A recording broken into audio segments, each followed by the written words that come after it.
how does this thing work? All right. Just I feel like we're on speed dating. Yeah, dude. We basically are. Yeah. I'm Carl. Nice to meet you. Pilar. Hello, friends, and welcome to episode 15 of From the Van. It's a podcast from my van, where I have conversations with people who have relationships with residential vehicles. Today's episode features Pilar and Carl.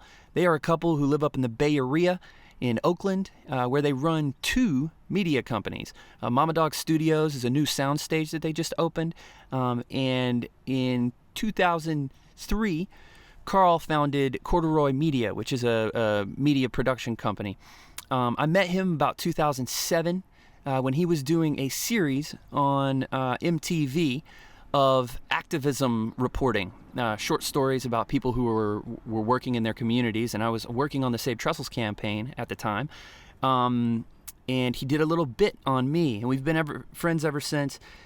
We called him when we were headed up to San Francisco, and it just so happened that he and his partner's first feature-length documentary happened to be fortuitously showing on the Saturday that we were going to be in San Francisco anyway. So we got to go see that movie, which is fantastic. It's called The Recruits. See it whenever you can, however you can.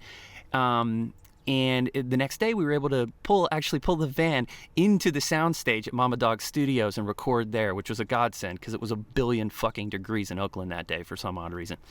In the interest of full disclosure, I do want you to know that we're going to stray pretty far from the whole van life thing. So if you're just in here to try to figure out which battery to put in your vehicle, this is not going to be the episode for you. But Carl is one of the sweetest people I know. His wife is lovely as well. He's a fantastic filmmaker, and he's an even better person. We had a fantastic conversation, and I think that you'll enjoy it, even if you're not here for a bunch of movie talk. Enjoy it. Episode 15 of From the Van. Okay, Carl and Pilar, welcome to the van on the hottest day in the history of the Bay Area. And maybe the hottest day on the history of the podcast. Oh, yeah. Probably. We did it in LA once, and that was real hot. Yeah, we had a really hot day. I don't think it was this hot. In Los Angeles. No, I don't think so. I'd like to venture to guess that this is the hotter of the 2 days, and we're setting a new record. Yeah, I think you are. Yeah, I think so. All right, so the premise of this podcast, which we're going to stray from substantially today, I anticipate, it's about people living in vehicles, which you actually have done. And I didn't know that until yesterday. Having relationships with vehicles. I have lived in vehicles. I own a number of vehicles. I currently live in a dwelling that has a foundation and an address. All right. And I'm proud of that. It took me a while to get there. With this lovely woman. Yeah. My wife. Yeah. You've had me stay in vehicles with you. I have. We've camped out of a number of vehicles, not always ones that you would have chosen to camp out of. Favorite is Winnemucca. You like Winnemucca? Sleeping under the back of a Camry? Yeah, I slept in the front seat, and he slept underneath the bumper of the Camry because I couldn't find a hotel room. Oh wow. God. Well, it was the annual cattle auction. Okay. In Winnemucca. I don't know where Winnemucca is. Well, hit Reno, keep driving about another 200 miles, 250 miles, and you're going to be in Winnemucca. Mm-hmm. Okay. It's on your way to Idaho. I think, so we couldn't find a hotel room. Why were you there? To go to Idaho. Oh, you're going to visit Idaho. Boise, yeah, Where I'm he's from. Okay. I was not happy. It was about midnight. We also drove. Did you have camping gear? Not really. You had maybe a sleeping bag. That you slept in a sleeping bag outside, and I Under the rear bumper. And I had a blanket or something. We also took her slammed 2006 Jetta sedan. What was it? 2001. 2001. Down the Baja. For a little camping adventure. Slammed, packed full of shit? Slammed with no suspension. It had been, all the springs were cut, so this was lowered. Oh. And it looked really nice, but it was not a good van to take off-roading. It wasn't a van, sweetheart. We didn't actually sleep out of it. We didn't sleep out of it. We did take it off-roading a little bit. We did take it off-roading, and I think it hit the oil pan. Yeah. We did sleep on the beach, and I was concerned that the had their ordinance were gonna come. Yeah. I did live out of a See how Toyota T100 for about a year while I was a wilderness instructor in Utah. So I told you this, I'd spend a week out in the wilderness with the kids, the juveniles, and then I would then I would be in my vehicle. And I had a surfboard strapped to the top, so I'd be like camping in the middle of the Slick Rock Desert with like a surfboard strapped to the roof rack. But I had it set up where, it wasn't as nice as this. It had kind of the monk bed, and then I had like my 3 bikes. Did a lot of mountain biking. And then I had I guess I had crates. I didn't have a fancy drawer. I had crates where I just pull them out. From under the bed. Yeah, from under the bed. And we currently have 2 vans that we've slept out of. One for my work, which is a Town and Country. It's Chrysler? Yeah. Chrysler Town and the Country. high-end one. Ooh. What I love about it is that all the seats go into the floorboards. Oh, dope. Oh, wow. All the way into the floorboards. So it goes flat, like a full-blown cargo van. Yeah. Cool. And then Pilar has an NV200 van that we've slept out of quite a bit. Yeah. So- You created a bed that we could then put crates underneath. Yeah, so it's nowhere near as nice as this, but Sure. it's a little wreck.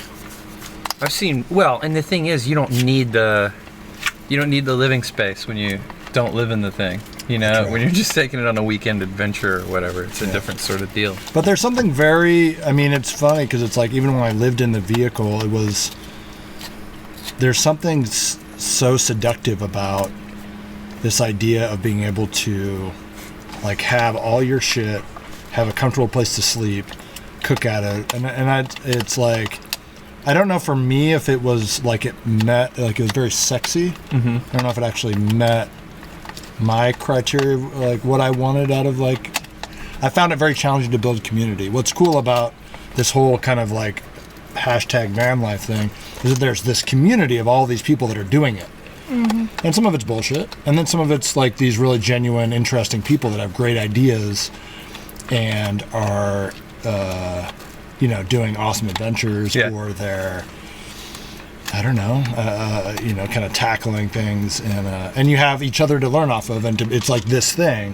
When I was doing it, I felt a little isolated. Yeah. I started to feel a little And I've isolated. heard that from people. I was at a meetup a few months ago, and I heard that from some people there who were like, I thought this was going to be fun. I fucking hate this. This adorable woman in her like mid-50s or something with this deep Southern accent was like, I thought this was going to be awesome, but I don't know where to stay, and I don't know anybody, and I'm staying in Walmart parking lots as I drive across the country, and I'm beside these legitimately homeless people, and it makes me wonder, like, what's my role? Where do I stand relative to those people? And so that's still a thing. But yeah, dude, the internet and social media and stuff allows you to be able to like hit people up in towns and stuff. And we have some friends who have made a thing called the Van Life app, which is sort of not all that functional as of yet because it hasn't reached a critical mass of population of users on the app to where you can always find people who want to like. Sure. That's a good idea. Is it like by area? So it's like swipe right if you're in. No, it GPS-y. It GPSes you, and it'll tell you if you allow people who are not already your friends on the app to see you. It'll tell you that there are people that this person is close by, and you can make a connection with them or not. That's cool. It's a good idea. And it'll tell you how far they are, but it doesn't tell you where they are, obviously for safety reasons and stuff. But the problem with it is that it's user populated in terms of the amenities, and so there aren't all the amenities that are out in the world or not documented. You have to have a core group of users, like a critical mass of users. Exactly. Yeah. So. I do think there's a larger. I think there is a question when we live in Oakland, and we have businesses in Oakland, and there's in the Bay Area, as I know in Southern California, there's a huge epidemic around housing, and so a lot of people are forced to live in vehicles. Yeah. And sometimes it's just cars, like sedans, and sometimes it's people that are like they see it coming and they're able to prepare and buy a vehicle and figure it out. Right. But I think that's I think, I don't know. I just think that is a shame, because I think that anybody that wants to live in a physical dwelling, it's different than the adventure lifestyle thing. Right. It's like somebody that wants the safety of living in four walls should have the opportunity regardless of their ability to pay for it. So we see that. We're driving here to the studio today, and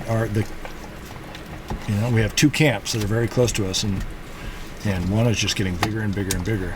And these folks are, I'm guessing that most, if not all, they would do other things if they could. Right. Yeah, I mean, well, and that's a huge societal question, right? That I completely agree with you on, and other people certainly don't. You know what I mean? But yeah, it's a weird deal, and we've been dealing with this question of whether it's okay for people to live in vehicles in the city of San Diego, and a bunch of, especially places where the weather's temperate and nice and it's comfortable to live in a vehicle, people who have to live in vehicles tend to gravitate to those places, and people who decide that they want to live in vehicles also tend to gravitate towards those places. But the way that I look at it is like, what's happened is, full disclosure, I just finished a really long book on parking policy, but there's a problem that we have, which is we've given free housing to automobiles, and it's resulted in a huge crater of hardscape urban space that can't be used for affordable housing for human beings, right? And the market has corrected, and now people are inhabiting that free parking, and so it's like it's a weird like market loop. But we're not going to fix that today. Let's talk about Did you pick up all this glitter here at Mama Dog Studios? No, I did not. That's from another thing. We just went to a kid's birthday party and got some glitter tattoos. My wife's a big fan of glitter. Oh, did you have it at the party? No, we didn't actually have any glitter. No. But yeah, you have glitter, and it's kind of... I mean, you've always had a little sparkle in your eye. Every time. Yeah, we're like covered in it. We went over, and I'm still wet from getting hit with water balloons and stuff. Mine off. Yeah, you did a pretty good job. Yeah, it was a little easier than I thought it was going to be. Cool. Well, let's talk about Corduroy and Mama Dog. Where we're sitting. Yeah. Where are we shitting? Where do we shit? Where do we shit, honey? Where do we sit? Right around the corner. Toilet. So we're in very nice new bathrooms. I just took a pee in one. Yeah. Did you use the urinal? I used the urinal. Toilet? Okay, good. Because sometimes, some of my friends just piss on the floor. Good. Dude. Good friends. Dude. Those are the dogs. Dog friends. Those are your friends. Yeah. Where are we, babe? We're at Mama Dog Studios in Oakland, California. What's Mama Dog? Mama Dog is a soundstage and photo studio. We just opened it. So we just had our grand opening party last week. And it's pretty large. We're sitting in it right now in the van. Yeah, the van's inside, as you know. Yeah. We're in the soundstage. Right. Yeah. Which is pretty nice. And the van does not take up a whole lot of the soundstage. You could get a few more in here if you had to for some reason. You could get a few more. So people rent the space out, right? They rent the for space their own out, productions? usually for production, a photo and film video production, and we're hoping that Corduroy, Carl's in the lead on Corduroy, which is on the other side of the wall, that he would get to use it when he needs it, but hopefully we can get other folks, other companies, and whether it's local production or people from out of town to come and rent the studio. Well, we already have. Well, we have, yeah. But we want to more and more of that. So when did you open? When did you actually open? I think that permits were finalized in January. Yeah, so I would say, when was our first shoot? February? Maybe. Yeah. Well, first Corduroy was in here. Oh yeah, Corduroy was in here, but we weren't completely done. Yeah. And we actually we still have a few minor things that we're doing, but before the party we kind of tried to button things up a little bit. Get everything done. Yeah. Cool. So Corduroy is a creative agency and production company that I started in 2003, and we do marketing and commercial content for clients, and we also do our own projects. So we just, I just completed my second feature-length documentary, which was my first feature-length with my partner at Corduroy, Sean Donnelly, who couldn't be with us because he just had a baby. And gorgeous little guy, both Sean and his baby. And the baby looks a lot like Sean. yeah, it does. So Corduroy's on the other side of the building, and I wanted to build something that we could use as our own production facility, but also have a separate identity, have a separate brand, and have a separate leader to really run this business. For one, because we want everybody to feel comfortable coming to use this. Mm-hmm. Even if they may see Corduroy as a competitor or whatever. This facility is too nice to let it go fallow. Sure. To let it sit here unused when you're working elsewhere or whatever. Yeah. So you and I met in 2008. Was it 2007 or 8? Mm-hmm. When I was working on the Save Trestles campaign, and you were shooting a series of videos for MTV. Mm-hmm.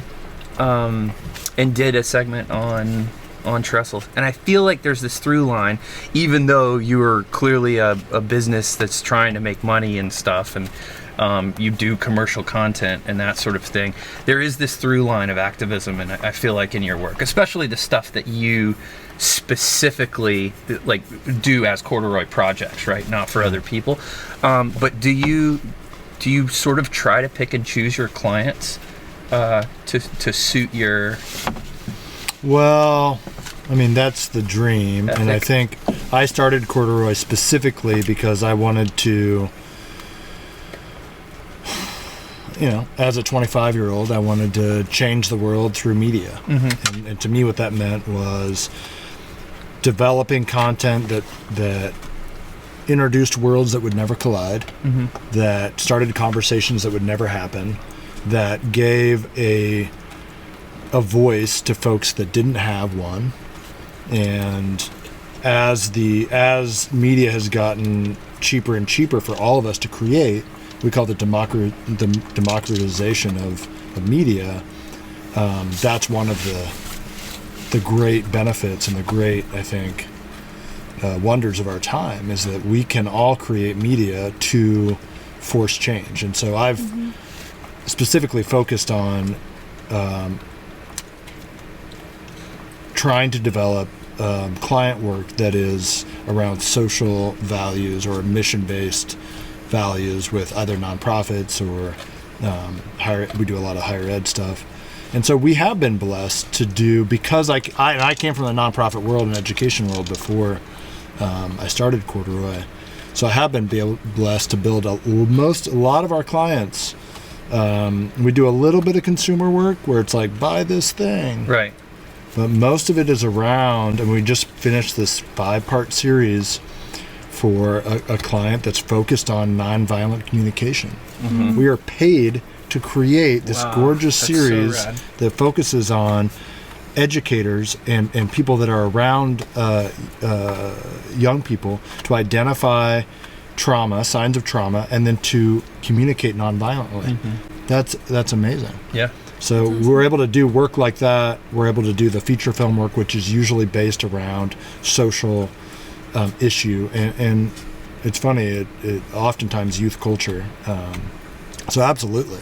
Yeah. Absolutely has been my, when we look at our kind of stack of clients that bless us with work, the majority we're aligned on values. And I haven't had to. I mean, your question was, do you get to choose who you work with?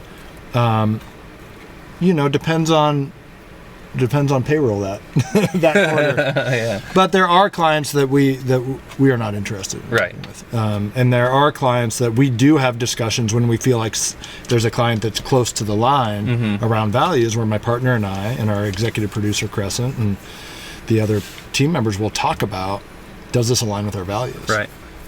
Because all this is great, but it's all temporary. Sure. It's great to be able to buy this building and build out these production facilities and but it's all temporary. The important thing is like creating content that is really trying to just adjust the needle a little bit. So. Sure. And that's why we did your trestles thing. That project, I did 38 videos for MTV.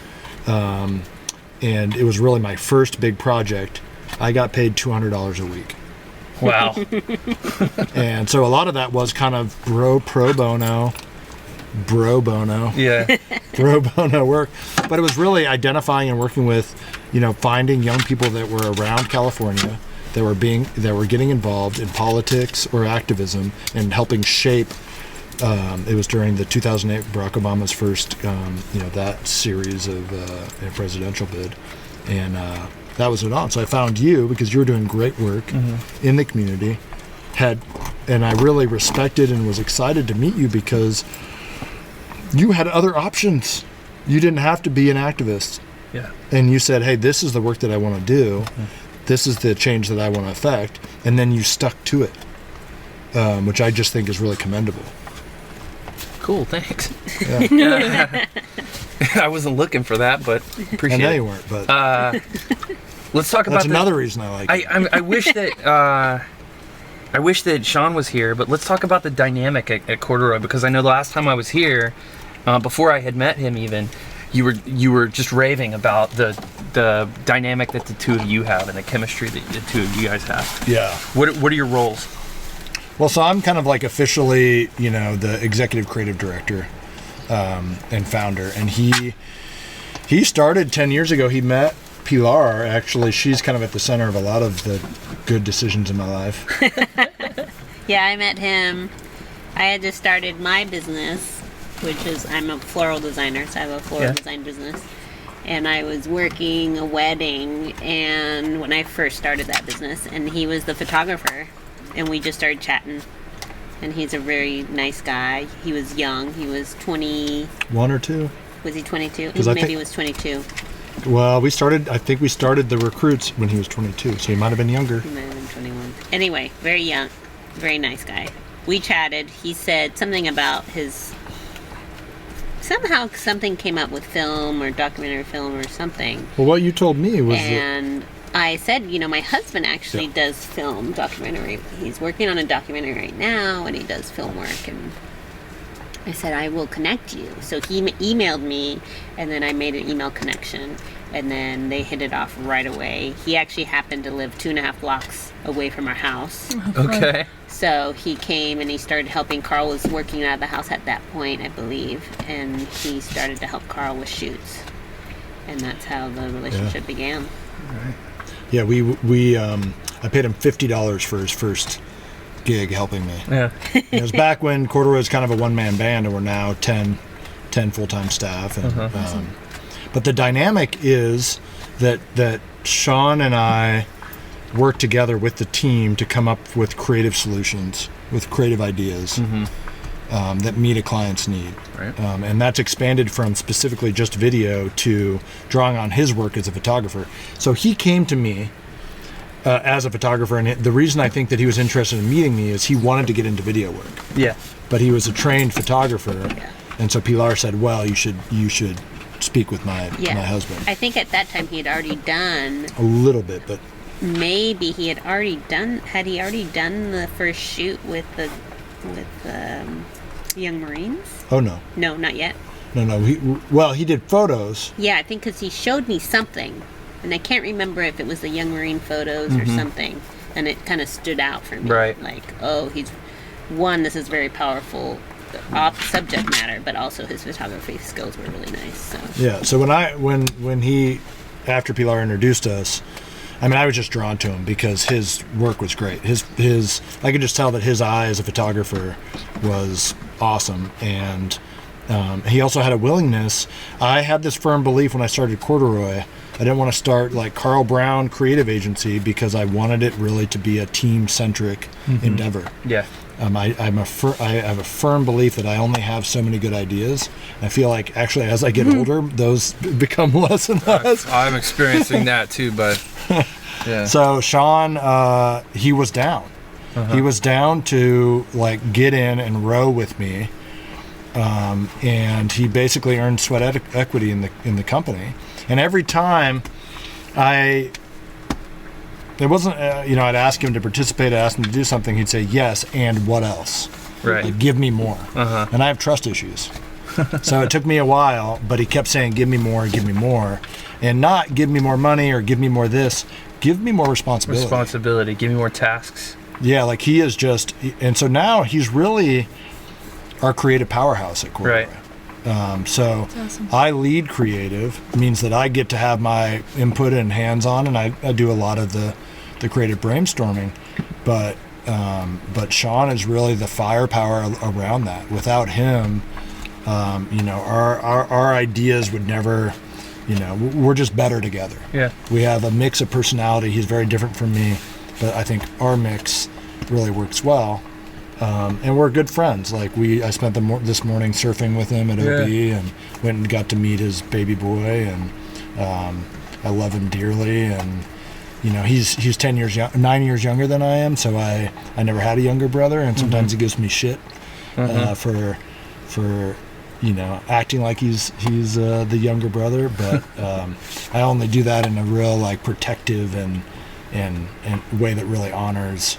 So this is somebody who started as my camera assistant, right? As my just like do this, go do that, and now leads all of our photography, helps lead all of our creative, leads the whole team, and is a part owner at Corduroy. Yeah. So that's awesome. Cool. I was just getting my notes out. I never make notes of things that I'm going to ask people, but I was so taken with the film yesterday that I was like frantically trying to remember what all the names of the people were and stuff. So the Recruits. What's the Recruits about? Yeah, so The Recruits is a new feature-length documentary that Sean and I developed. And it was developed from it's about a group of young people, 4 characters starting from 8 years old up to 16, that go through this marine style boot camp to become a young Marine. And if they make it through this 90-day boot camp, I think it's 90 days, they become a young Marine. And so we were inspired to do the film through Sean's photography. Right. So he came to me, we were on a shoot in New York City for a client, and he started talking about this project and showing me these photos. He had already started taking portraits and stuff, right? Yeah, so he had done a portrait series that had been published internationally. Germany had published a periodical in Germany, one in Italy, and so he started showing me these photos, which I don't know if you saw those or not, but and they were it was mind-blowing, because it was like these little baby people acting like full-grown adult soldiers. Yeah. 8-year-olds, dude. Like, yeah, 8 to 18, real basically. young, Or man. 8 to the completion of high school is what they say. Right. And so we both agreed, like, we need to do a feature doc on this. And after my first feature, I was like, I don't know if I'm ever going to do that again. So I was able to provide some real, I think, structure to how to get it done. He had never done anything like that. Super talented, he would have figured it out. But I was able to say, hey, this is some of my experience from the first film. And part of that was putting our arms around, let's use the boot camp training as the arc of our film. So they start here, and we use that structure to watch them go through, so that we have something that's the beginning and the end, and we can see these students change, these kids.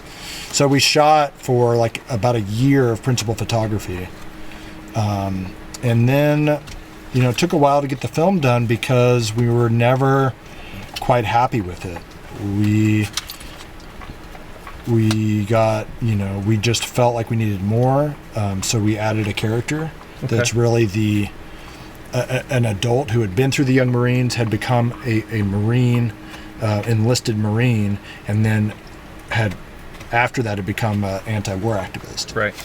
And so we really used him as the contrary voice to kind of all of these people that we had talked to and explored their lives around the benefits and all this stuff around the Young Marines. And that's not why we got into it. We got into it because we felt like, hey, why, we live in this ultra-violent society where guns rule, war rules, money rules. How, what are we doing with our young people? How are we educating them? How are we indoctrinating them to continue this path of war and violence?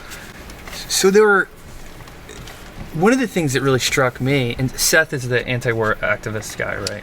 Seth, the guy with the perfect beard. Where'd you find him? He had the most really did. perfectly shaped beard. I noticed that too for the first time. I was watching this film. I was like, shit, homeboy does his beard. Well, he lives in the Pacific Northwest, doesn't he? Yeah. That makes I was wondering Beard country. how'd you find him? Beard country. Beard country. So Sean found him because we had put the film together without. We both come from I would say activist and nonviolent homes. Sure. So I don't know if you've ever seen that sticker that's a daisy, and it says, what does it say, sweetheart? It says, "War is not the answer." Sean's grandmother. No, his aunt developed that. So he came from a nonviolent pacifist household. Oh, cool. Yeah, I know that sticker. I came from one. My mom is a Quaker. Okay. So for us, we're like, this shit's extreme and nuts. And what we found is when we showed it to people thought that we were kind of creating a piece that was kind of highlighting or promoting this program as opposed to a dissenting voice. We thought the dissenting voice was obvious. Right. So we went and found this guy, and Sean found him. Sean started contacting some different groups that dealt with veterans, that dealt with folks that were anti-war, and was very easy to find somebody who'd been in the Young Marines who was willing to talk to us. Sure. Yeah. What also surprised me was I felt like if I set out to make the film that you made, it would have been really difficult for me not to be heavy-handed about the thing. But a whole lot of the movie, and I'm a total aggressively pacifist person, too. But a lot of the movie is very sweet. The people, the adults, they're fostering their children or wards or whoever it is through the program, the parents that are caring for the kids while the kids are going through the program, you see them and they're humans and they're nice, kind, sweet people, They're just, and indoctrination maybe is the right word, but these aren't monsters. I mean, Pilar was saying this today, how tender John was, who's kind of becomes the father figure of one of the main characters. Yeah. He's a very likable guy, very sweet. You could tell he's very tender. He doesn't come off as a soldier or even a Marine. I know Marines are pretty hardcore as compared to the Army or Navy. Yeah. Well, I think that I think we thought we were going to create kind of this expose style piece. Right. And when we got into it as doc filmmakers, it's our, maybe that's not everybody's ethos, but it's my belief that, we have the responsibility to kind of follow the story and it's always going to change because of our opinion. It's always going to be a little bit editorial, but we need to follow the story that's there. And the story that we found was complicated. Right. Do I think there's other ways to create community rather than teaching young kids how to drill and to play at war and to shoot guns? Yes. Are some of the adults aggressive and maybe violent? Yes. Are some of the adults compassionate and have, I think, probably the best interests of the kids at heart? Yes. Yeah. Is there a total, I think, fascination with war? Yes. Is there a message that becomes very simple and almost childlike around war? Yes. And I don't think that it does any of these young people any service to not talk about what really happens in war, which is that poor people and people of color go and fight and die for rich men who have money. That's I mean, in the course of my lifetime, that's what war is. Now, I'm not saying it's always been that, but in our iteration, in our generation, people that do not have opportunity look to the Army for opportunity, oftentimes. Anybody that does oftentimes finds other things to do. Go to school, go into business, have a family, etc. So here's a group of, this is in Temecula Valley, which is a pretty poor suburb of San Diego, where I think a lot of people got pushed because of skyrocketing home prices, and a lot of these kids, come from families, they're not destitute, but they sure don't have a lot of money. And there's been a large, it's right outside of Camp Pendleton, so there's a large kind of military influence. Right. And so, I think we wanted to create something that was honest. Yeah. And it's been interesting because I think film festivals don't know what to do with the film. Because they're used to war bad film or war good film. Right. Or, and I think we're saying, where's the conversation? Yeah. Yeah. So I want to actually call on Colette to speak up. This is nuts. We were sitting in this film yesterday, and like 4 minutes into it or whatever, she's like, Robbie, the kid who's like the real true believer without any issues, or issue, who doesn't recognize any issues with what's going on, I should say. She goes, and starts elbowing me. She's like, I went to middle school with that guy. I went to middle school and high school with him. Yeah. I knew him and his sisters for a really long time. Yeah. And then you guys showed my high school. I was like, whoa. Felt like I was transported. Wouldn't that have in been time. a trip if you had like walked? I was like looking. I'm like, because I knew a bunch of, you showed like him in his classrooms and stuff. And I was like, I know that classroom. I know those other kids. Yeah. Like, I'm surprised I didn't end up in the background of one of those, which would have been very funny. So you grew up in that area? I grew obviously. up in Fallbrook, but when my parents divorced and with the housing crisis, my mom, or not the housing crisis, but skyrocketing, Call it a crisis, sure. yeah, whatever you want to call it. My mom got a house in Marietta because that's where she could afford to buy a house. And so I went to high school in Marietta, and I was very used to seeing this program and like these kids in my school and the way that they were trying to recruit people who were either poor people of color or kids who just didn't know what they were doing and like had no plan for their life. They were like, oh, here, we'll give you a plan, we'll map it out for you. And so it always made me really angry. But I really liked how the documentary made me less angry at them, Like there's some compassion there. Yeah, because I was always like, this is terrible. Like, I'm very anti-war and all that business, but... She also came from a pacifist hippie family. Yeah, we all did. And it always just really made me angry, and they would hold these tests that you could go and take for free at the school that would tell you what you should do, like what kind of field you should go into after high school. And it was...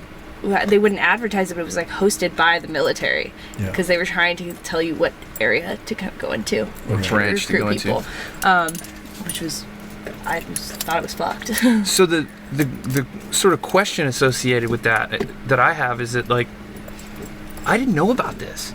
And I grew up in a very pro-military part of the world in the South and stuff, but there was an Air Force base that was kind of close that closed down when I was a kid, and I didn't know anything about this, but it's happening all over the country, right? Yeah, I think that, and I don't know, these stats may have changed, but at the time that we were working on post-production, it was 48 states. I don't remember how many units. We say it in the film. There's like 3,000 adult volunteers. There's however many. But it's all over. And I think that the other thing is that it's totally funded by, by the government. I mean, this is like, I think our argument, right, is that you're starting the recruitment process at 8 years old. And the young Marines say, no, this is not a recruitment program. This is a drug abatement program. They didn't ever talk about drugs when I was there. I mean, and I'm not saying call it whatever you want, but I see a direct line between, and they even talk about this in the film, between, they even say like one of the leaders of the program says, a lot of kids decide after spending a long period of time in the Young Marines to join the Marine Corps, but it's not a recruitment program. I think that indoctrination and that recruitment and that sense of community, Right. Yeah. which, to tie it back to the van life thing, we're all different, right? But I think feeling isolated is a real issue in our society. Yeah. Who doesn't want to be a part of a community? Right. Who doesn't want to feel more powerful together than you are alone? We all want that, And I think that Yeah. this is a way that these kids can do that, is like, wow, like they talk about it in the film, one of the characters, Robbie, sounds like he used to get kind of picked on quite a bit, Right. according to his mom. This is a great way to not, So, anyway. Yeah. Yeah. It's true. It was a crazy thing to grow up in, to be around. I have a hard time not thinking, especially when you start talking about solidarity with a group, fighting to protect something that you perceive as yours, and And you perceive that there's an outside threat. that there's an outside threat, and that there's a feeling of power, when I start thinking about those things, it's so hard for me not to conflate the military with the formation of gangs.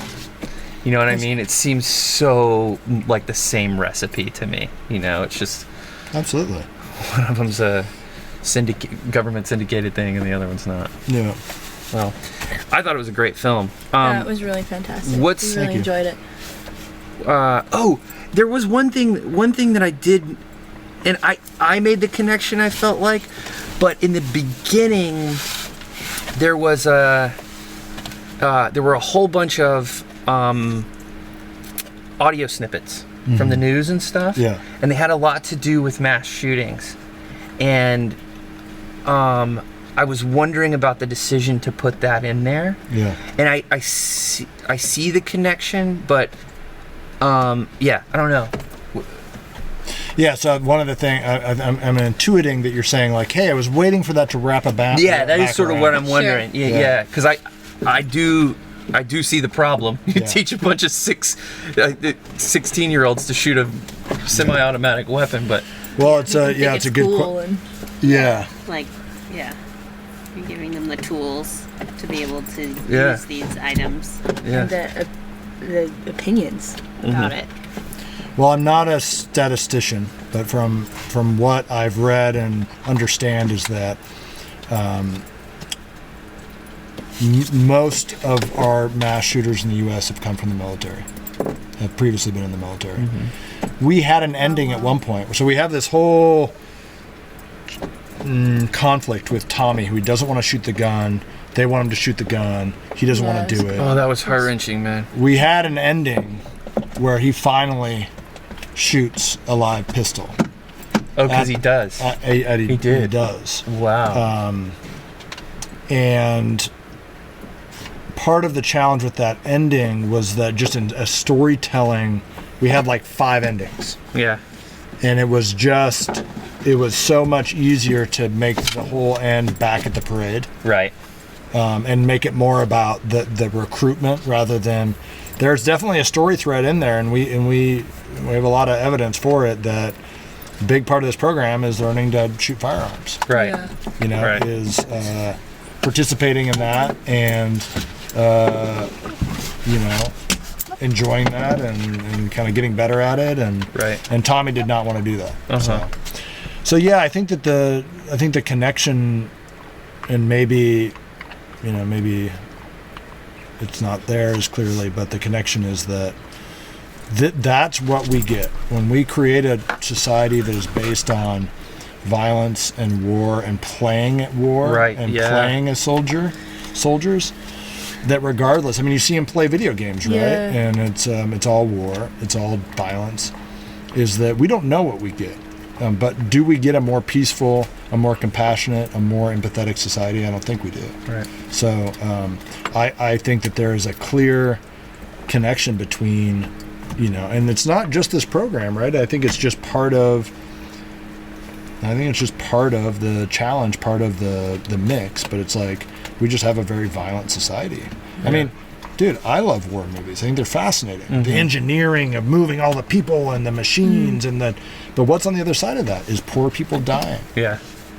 That's what happened. So Yeah, that was the connection. Yeah. Is trying to get Totally people to makes think sense. about this isn't a faraway problem. Yeah. Right. This is a problem that just happened. I mean, that's why I was brought to tears at the screening. It's like we just had another Did one. it again. Yeah. And it's not, and now it's like there's so many that you can't even track them. Right. It's like, and it's not just like a person gets shot, which is horrible, but it's like 12. It's like, oh, it's just 12? Well, it's not very many. That is a disgrace. Mm-hmm. I think. Absolutely. I'm not going to disagree with you there. So what's next? Where did Corduroy and Mama Dog come from? The names. Good question. Well, for you, Corduroy. Well, corduroy is this cloth that What? Okay. What? Like pants. this actually no, This is denim. but it was so it was this cloth that only the royalty that kings and queens could afford to loom. Okay. But now any 7th grader who has the unfortunate opportunity to be dressed by their parents will wear corduroy at some point. And so I really just wanted to come up with a name that people would remember. And I started to build a story around this and started to understand this story that corduroy was, as I was looking into it, was this cloth that was like soup for the elite, for royalty. Mm-hmm. But now we all get the pleasure of wearing corduroy, right? And so I thought that was a good analogy for media. To the that's democratization Of of media. media. Cool. It was like, I like that. at some point, at one point, only the very, very rich, the very famous could afford to create media. Big corporations. And now a dude in his van, 2 people in a van, create this, create media. Yeah. And then Mama Dog. Mama Dog is my nickname. All We right. have 2 dogs. Oh. Cool. So I think Tasteful. when we got our first dog, we named him, and of course most dogs you only give them the first name. Mm-hmm. And I was like, well, his last name is Dog because he's of dogs. He's of the dogs. Makes sense. So his name was Isha Dog. And then I started calling you Papa Dog because you were his papa. And then you started calling me Mama. Mama Dog. Mama Dog. I mean, you're not taking it quite enough credit. Pilar was very clear about the facts that she needed to have dogs in her life.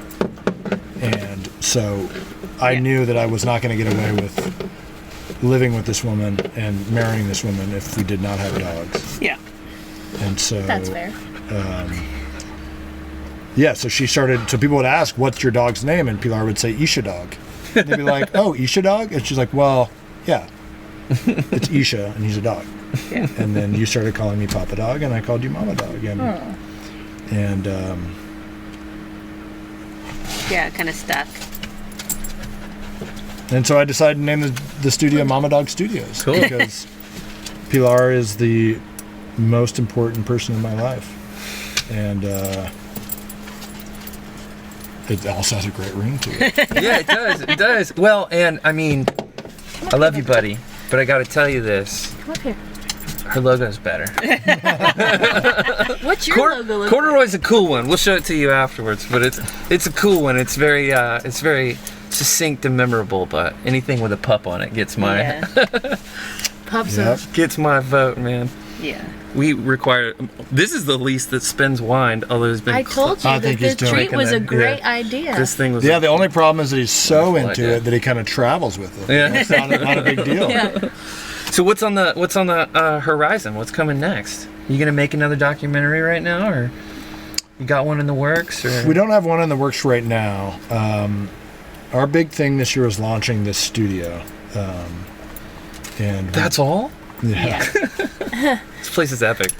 So, but yeah, I mean, Sean and I are already talking about what's next. What's the next one? And we've already had a couple distributors interested in the film, which is cool. Oh, good.